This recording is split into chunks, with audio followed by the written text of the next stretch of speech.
There's a quiet lie sitting at the center of modern retirement advice. It doesn't scream, it doesn't look dangerous. In fact, it often comes dressed as guidance, responsible, even helpful. The lie is that if you can just build a big enough pile of money, everything else will somehow take care of itself.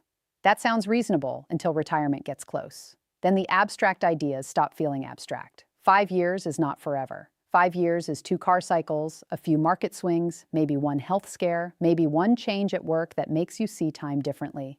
Suddenly, the conversation gets personal, and when it gets personal, the old question starts to fail you. How much do I need? That question sounds smart, but it can quietly keep you trapped in the wrong mindset. Because the real question isn't how much do you need saved? It's how much income do you need your life to produce when your paycheck stops?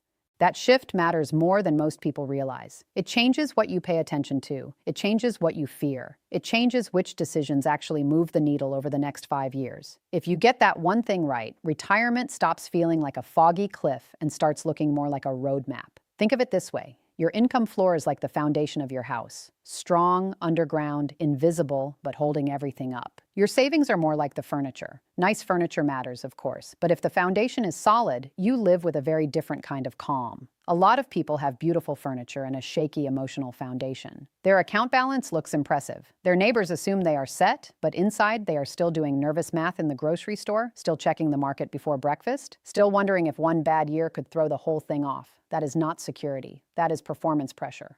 While we're on the topic, if you haven't subscribed yet, now is the perfect moment. You won't regret it. If retirement is starting to feel close, this channel is built for exactly that stage of life. No hype, no shouting, just practical clarity you can actually use. Now let me tell you about Barbara and Susan. Barbara is 62, a retired public library supervisor with about $185,000 saved, a small pension, and a paid-off ranch house in a quiet suburb. Susan is 67, a former pharmaceutical manager with $1.1 million invested in a beautiful condo downtown with monthly fees that never seem to stop rising. If you looked only at their statements, you would assume Susan is the one who can relax. Most people would. Barbara appears modest, maybe even underprepared. Susan looks like the picture of success. But that surface-level comparison hides the one thing that matters most once retirement is 5 years away. Barbara knows what her monthly life costs. She knows what her pension covers. She has a rough Social Security estimate at 62, at full retirement age, and at 70 written on a yellow legal pad in her kitchen drawer. Susan, on the other hand, has a larger pile of money, but no real picture of what her retirement paycheck will actually need to look like. So who is more secure? The woman with the smaller balance but more certainty, or the woman with the bigger balance and more unanswered questions? That is the heart of the whole issue. Retirement isn't a contest to see who built the biggest pile. Retirement is the process of turning resources into reliable life. The big number myth gets people into trouble here. $1 million has become this glowing benchmark people chase almost without thinking. It sounds safe. It sounds official. It sounds like the line between fear and freedom. But a number by itself cannot tell you whether your plan works. Imagine walking onto a car lot. Every car has a sticker price. Bold, official, intimidating. It looks final, but nobody really makes a decision from the sticker alone. You ask what the payment is, what the insurance costs, what the gas bill looks like, how reliable it is, what the total experience will feel like once you drive it home. Retirement works the same way. The sticker price is your account balance. The real-life experience is your income, your expenses, your taxes, your health costs, your housing, your spouse's future, and how much pressure your portfolio has to carry. When people skip that step, they end up with a plan that looks strong from far away and feels fragile up close. And 5 years from retirement is exactly when you want to stop admiring the sticker and start studying the actual payment. Because time starts shrinking. The room for huge course corrections gets smaller. But here's the good news. The power of small, smart changes gets much bigger. That is why the real question isn't what number sounds impressive. It's what system supports your actual life. It is not pessimism, it is realism. And in this case, realism isn't negative. It's empowering. Once you know what you are solving for, your choices become cleaner. If you are 5 years away, the first part of your blueprint is brutally simple. You need to know your monthly baseline. Not the fantasy version of retirement. Not the version where you suddenly become a perfectly disciplined person who never spends emotionally. Your real baseline is what your life actually costs when the month unfolds like a normal month. That means housing, groceries, utilities, insurance, transportation, Medicare premiums when they arrive, prescriptions, home repairs, gifts, property taxes, and the small line items people forget because they do not look dramatic. Retirement leaks money through quiet places. It is rarely one giant explosion. It is more often a slow drip. Here is something most people never consider. Do you know the difference between what you need and what you want in retirement? That question matters, because if you do not separate those two, every plan feels blurry. When everything feels equally important, nothing gets measured clearly. You need a must-pay number. Then you need a comfortable life number. Those are not the same. Your must-pay number keeps the lights on and food in the fridge. Your comfortable life number includes dinners out, weekend trips, hobbies, spoil the grandkids moments, and the little freedoms that make retirement feel like a life instead of a financial exercise. Now let's talk about Social Security, because this is where people often freeze. They hear so many opinions that they stop trusting themselves. Claim at 62, wait until full retirement age, delay until 70. Every option gets framed like a morality test, as if there is one noble answer for everyone and every other choice is a mistake. That is nonsense. The real question isn't what age sounds smartest in a vacuum. It's what claiming strategy best supports your household, your health, your savings, your spouse, and your stress level. A bigger check later is powerful. But so is reducing withdrawals earlier. So is preserving your emotional energy. So is protecting a surviving spouse. Think of Social Security like a safety net, not an endpoint. One you paid into your whole life. One that is designed to catch you when you need it most. And like any safety net, where you place it matters. Put it too low and it may not protect enough. Put it too high and you may spend years reaching for something that does not fit your life. For some people, taking benefits at 62 is not reckless at all. If work has become physically hard, if health is uncertain, if the extra income lets you avoid draining savings in a bad market, that can be a smart move. For others, waiting until full retirement age or 70 creates a stronger lifetime income stream and a larger survivor benefit for a spouse. That spouse piece matters more than many couples realize. People plan as if retirement will always be lived by two healthy people at the same table. Real life does not guarantee that. One spouse may die first, one may need care, one income may disappear while many of the bills stay almost exactly the same. Let me ask you, have you and your spouse ever actually talked about what happens if one of you is gone? Not in a vague emotional sense. I mean in actual dollars. Which Social Security check stays? Which one goes away? How the pension works? Whether the mortgage is still there? Whether the surviving spouse would feel calm or overwhelmed trying to manage the finances alone? This is where a pension can become one of the most valuable assets you own, and also one of the most misunderstood. Too many people treat a pension like background noise. They glance at the monthly amount and move on. But a pension is not background noise. It is a private income engine that may be doing the work of hundreds of thousands of dollars. If you have one, you need to ask real questions. Does it come with survivor protection? Does it have a COLA, a cost of living adjustment, or will inflation quietly erode its buying power over the next 20 years? If it offers different payout options, what are you giving up and what are you protecting with each one? Inflation is like an ice cube in the sun. It does not melt all at once. It creeps, it nudges, it silently changes what ordinary life costs. You may not notice it on one grocery trip, but over a decade, it can turn a comfortable budget into a tighter one without ever asking your permission. That is why your blueprint cannot stop at today's numbers. You have to ask, what happens 5 years into retirement, 10 years in, 15 years in? Which income sources rise? Which stay frozen? Which expenses are likely to grow faster than the rest? Healthcare has a way of moving from the side of the budget toward the center. And while we are being honest, this is also the stage where sequence of returns risk needs to be understood. Do not let the phrase scare you. The idea is simple. If markets fall early in retirement while you are pulling money out to live on, the damage can be much worse than if those bad years come later. Imagine trying to keep a campfire alive while someone is pulling logs out of it at the same time. That is what a portfolio can feel like when early market losses and withdrawals happen together. The money is not just down. It is being asked to recover from a smaller base while still feeding your life. That is one reason reliable income matters so much. Income from Social Security, pensions, or even a temporary part-time job can reduce pressure on your investments during rough years. Less pressure often means better decisions. Better decisions often mean fewer panic moves. And fewer panic moves are worth more than people think. I want to know, have you ever compared your retirement plan to someone else's and felt behind?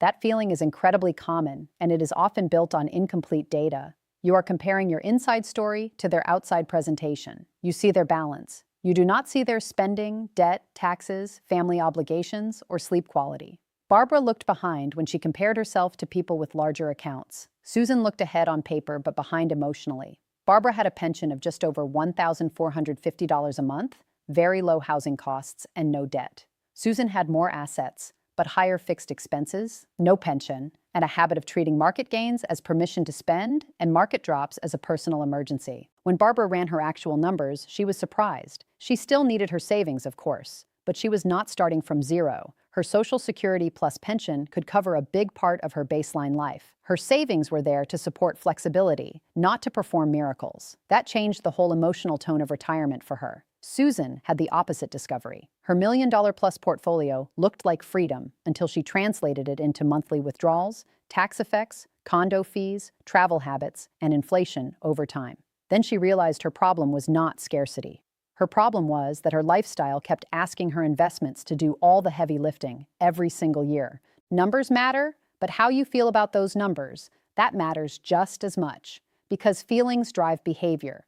Behavior determines whether you stick to a plan or sabotage it. If a plan looks fine on paper, but leaves you anxious every time the market drops 3%, then the plan is not as strong as it looked. That is why the next 5 years are not just about saving more. Sometimes saving more helps. Of course it does. But often the bigger gains come from improving the structure, paying off a car, reducing fixed expenses, building a larger cash cushion, delaying one benefit strategically, choosing a pension option with your spouse in mind. These are not glamorous moves, but they are powerful. Think of your retirement plan like a bridge. A bridge is not judged by how pretty it looks from a helicopter. It is judged by whether it can carry weight in bad weather. A flashy portfolio that cannot handle ordinary stress is not a strong bridge. A modest plan that keeps working in difficult conditions is. So if you are 5 years from retirement, do not spend all your energy asking whether you can hit some heroic savings target. Ask a better question. The real question isn't how can I impress myself with a bigger balance? It's how can I make my future monthly life more durable, more flexible, and less dependent on luck? That might mean working one more year. Or it might mean not working one more year because the emotional and physical cost is too high. It might mean downsizing before retirement instead of after. It might mean taking Social Security earlier than the experts in headlines would prefer. It might mean delaying it because your spouse needs the survivor protection later.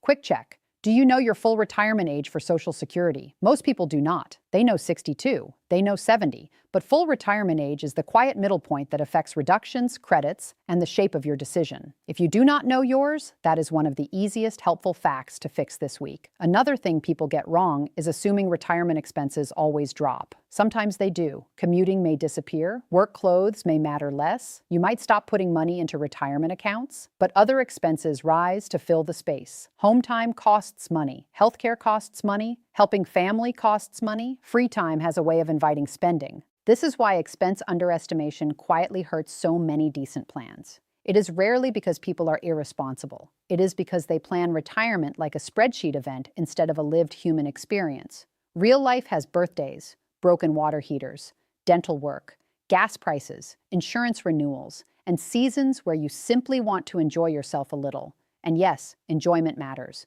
You are not building a prison sentence. You are building the next phase of your life. If your plan only works by making you afraid to spend on anything joyful, the plan is incomplete. A good blueprint should not just keep you alive. It should give you room to feel alive. Here is a thought.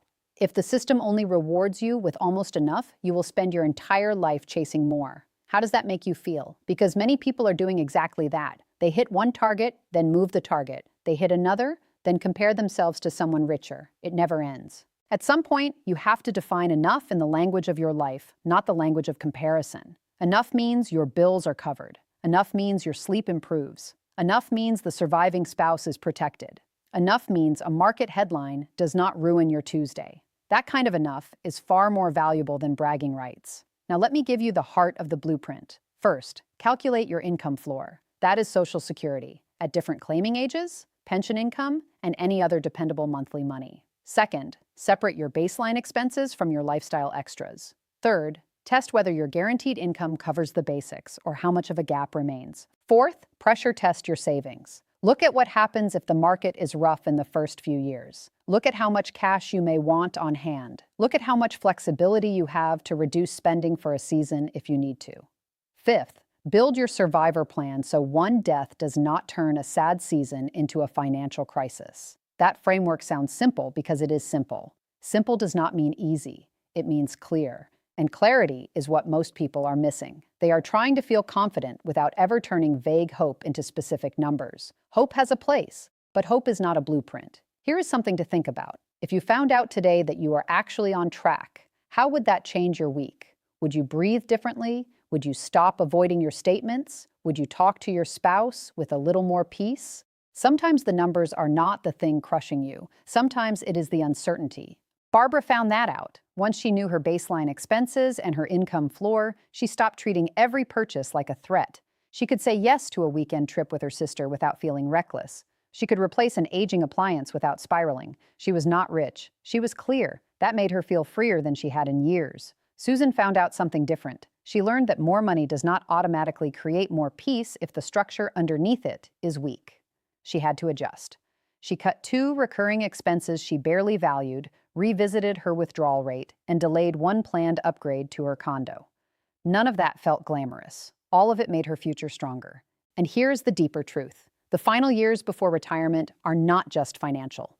They are psychological. You are preparing to lose a paycheck, a routine, an identity, maybe even a version of yourself that has been with you for 40 years. No wonder people cling to balances. The numbers feel like proof that everything will be okay. But proof does not come from the balance alone. It comes from understanding the relationship between your income, your spending, your timing choices, and your risk. It comes from seeing the plan hold together when you run real-life scenarios through it. That is where confidence grows, quietly, steadily, like trust. You may already be standing closer to a workable retirement than you think, or you may discover that you need to make a few serious adjustments. Both outcomes are useful. False comfort is dangerous. Honest clarity is helpful, even when it stings a little at first. At least now you can act instead of guessing.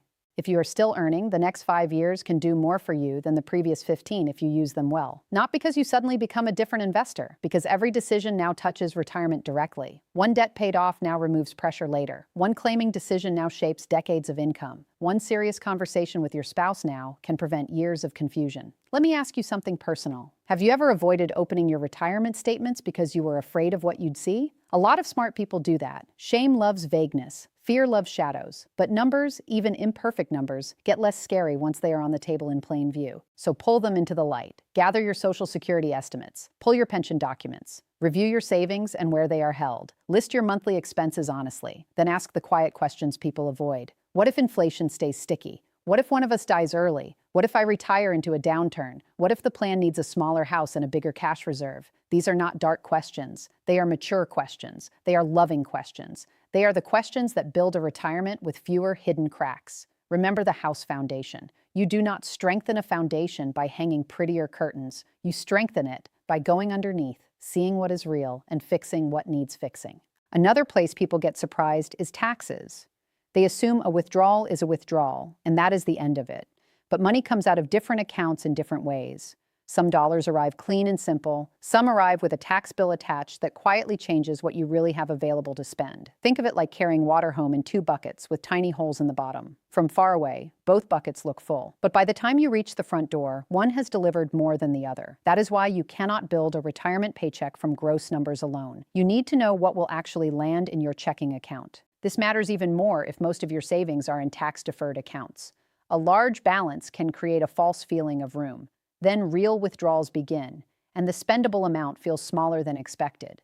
That is not a disaster, but it is a detail you want to understand before retirement starts, not after you have already built your lifestyle around the wrong number. Cash reserves matter too. People hear that word and think it sounds boring. It is boring. That is exactly why it is useful. Cash is the quiet buffer that keeps a market drop from becoming a forced decision. It gives you room to breathe, room to wait, and room to avoid selling investments at the worst possible moment. Think of cash like an umbrella you keep by the door. You hope you do not need it every day, but when the sky turns fast, you are glad it is there. A couple of years of spending in safe reserves is not right for everyone, but some level of accessible cash can make a plan feel much steadier. Calm people usually make better choices than cornered people. And do not overlook part-time work if it genuinely fits your life. For some people, 1 or 2 light years of income after full-time work ends can change everything. It can reduce withdrawals, it can delay Social Security, it can help with health insurance timing. Most of all, it can give you a softer landing into retirement instead of an abrupt emotional drop. That does not mean you should plan to work forever out of fear. It means work can be a tool. Used wisely, it buys flexibility. Used badly, it becomes a form of denial. Be honest with yourself about which one it is. If you want the rhythm, great. If you are only clinging to work because you refuse to face your numbers, that is a different problem. Real data beats perceived data almost every time. Perceived data says, I feel behind because my friend has more. Real data says, my guaranteed income covers 80% of my essentials, my house is paid off, and my spouse is protected. Perceived data says, I have $1 million, so I must be fine. Real data says, my spending pattern still makes me vulnerable if the market turns early. That is why retirement planning is not about public comparison. It is about a private reality you can live with. You want a plan that works when life gets noisy. Think about this. There are people with millions of dollars who don't feel secure, and there are people with modest savings who sleep soundly every night. The difference isn't the number. The difference is understanding. Understanding your income, understanding your expenses, understanding what actually matters. That's the difference between stress and peace. And if you are 5 years from retirement, that understanding is still available to you right now. You are not too late. You are not powerless. You are not condemned to drift into retirement, hoping it all somehow works. You can build a real blueprint. You can measure what matters. You can make deliberate choices instead of anxious guesses. Start with the income floor. Protect the spouse. Respect the pension. Understand the claiming ages. Plan for inflation, not just today. Prepare your savings for bad timing, not just good timing. And maybe most importantly, stop measuring yourself against people whose full story you do not know. If this gave you a new perspective, if it made you think differently, even just a little, then subscribe. The more clarity you build now, the stronger your future becomes.